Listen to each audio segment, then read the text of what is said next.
All the way in the back, the left. Why Twilight? Why did you guys name the angel character Twilight? Why'd they name Angel Twilight? That sucked, man. That was a bummer. But he doesn't sparkle, so it's okay. Thank God. Yeah, that was really unfortunate. Like there was a series of books being published, and we weren't really aware of them. And we started work on this series, and we were building towards something. And then we became aware of this line of books, and then there were movies coming, and it was like, well, you know, man, we're just sticking with it. But at the point that we knew we were calling the villain Twilight, it was before we were aware. I mean, there were certainly fans of the novels, but it wasn't the sensation that it is. But yeah, if there's no more unfortunate name for us to have chosen. There was a good joke though that you guys put in the comics, so that was good. That In 33, right? Yeah. About my vampire was much better. Yes. Yes, clearly. Definitely. But also, I thought the Twilight thing actually referred to the event itself, because it's like and I actually talked to Joss about this. And I don't know if he had came to the same conclusion from that angle. But you know, Twilight is the middle of night and day, and it's right there in the middle. And obviously now that Angel, you're looking at Angel and you're seeing him, and you're seeing him in some cases in the day. The fact that that's happening, he could go under the title of Twilight because it's right in the middle of those two things. And I always told Joss, well, that's why I thought you called it Twilight at the beginning.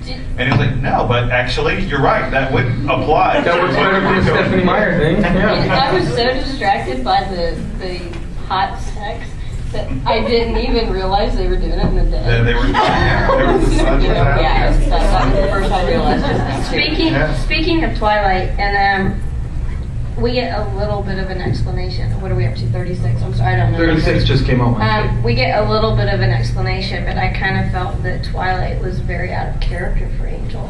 Are we going to get more of an explanation on how he came to that? After 36? Not really. Like, right? Yeah. I'm just traumatized over 39 still, so I'm happy with that. Oh, right. See, he is a big tease.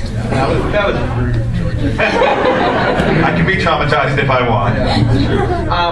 Yeah. But yeah, the question of how out of character what Angel has done as Twilight, that's something that I get in a lot of email, a lot of letters from readers.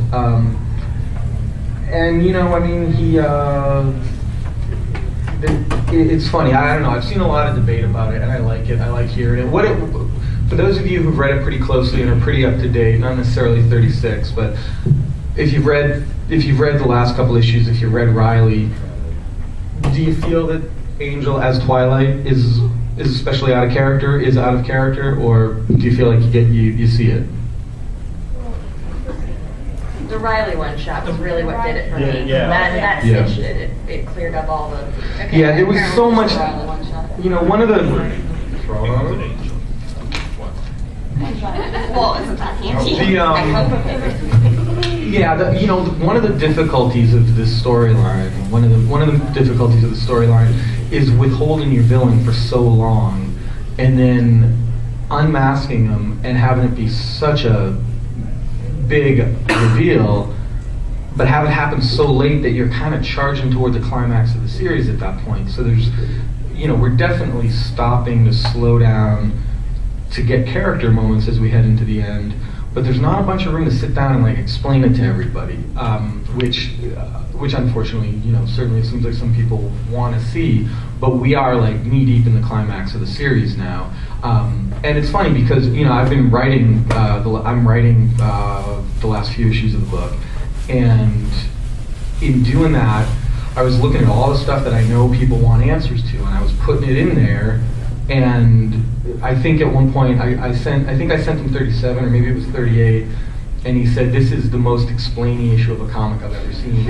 And I was like, "Yeah, crap, you're right. It sucks. Okay, so we gotta pull back some of the explanation to get more of the drama, more of the character and the action across."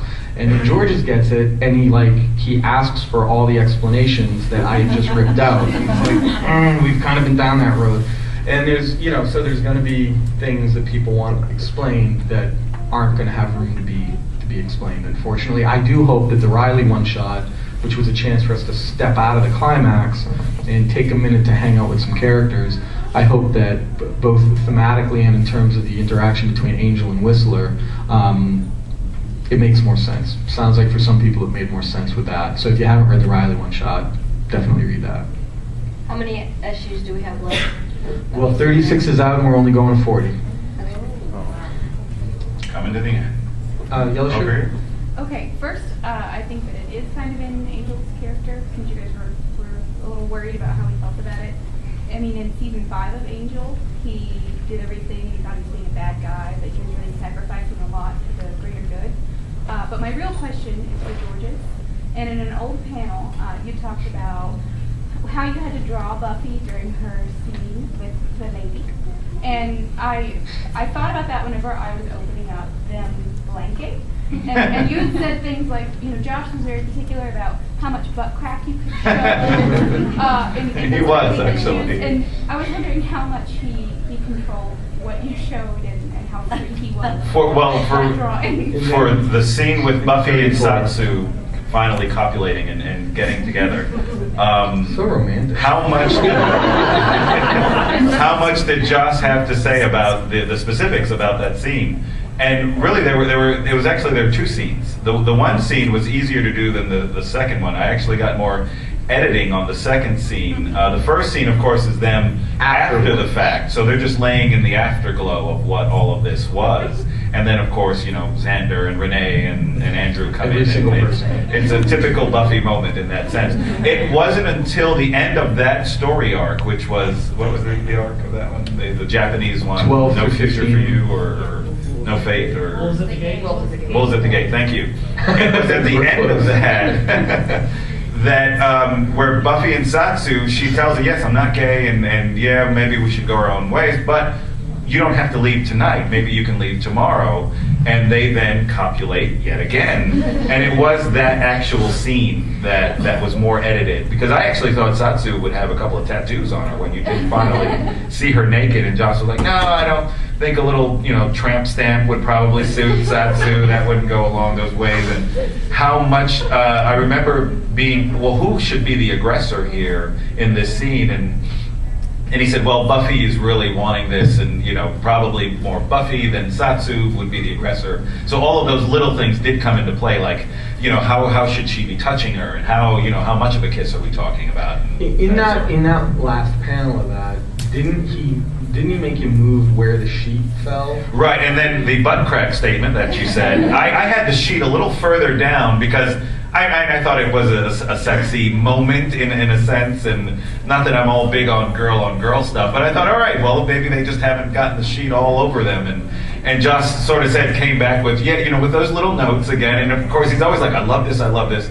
How about we move the sheet up because I don't know about the butt crack, and how about we lose the tramp stamp, and all of those little things, and he came back with just those types of notes. Was he the same way for you drawing Angel and Buffy? Was Josh the same way with me drawing Angel and Buffy? There was a ton of discussion. Oh man, was there? It was insane, man. And it was me, it was Sierra, it was Brad, all 5 of us, I think it was. Well, interestingly enough, I obviously read this, and I'm one of those. When I get a script, the first time I read it as a fan. I'm going, oh, cool. What happens? All right, sweet. And I'm reading this whole issue with my mouth open, and just like you guys, I guess when you read it, you saw it, and visually, and you read it. And then I read it again, sitting there going, well, how am I going to do this exactly? When he's obviously saying she's naked, or there's this nudity here, and this sort of this position and whatnot.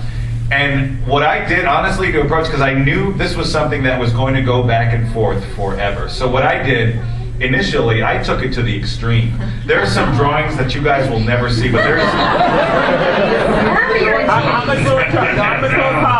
There is some full frontal nudity where I'm going, all right, I'm going to send them this knowing this is going too far. So from there, but it's always good to know how far you go. Meltzer didn't know it went too far because Meltzer was like, just do that. Yeah, it's all sexy. It'll be the rated R issue. We don't care. He was definitely the pornographer of the bunch. But he actually sent me a site. Here, there are some sexy love-making scenes here. You might want to look at it.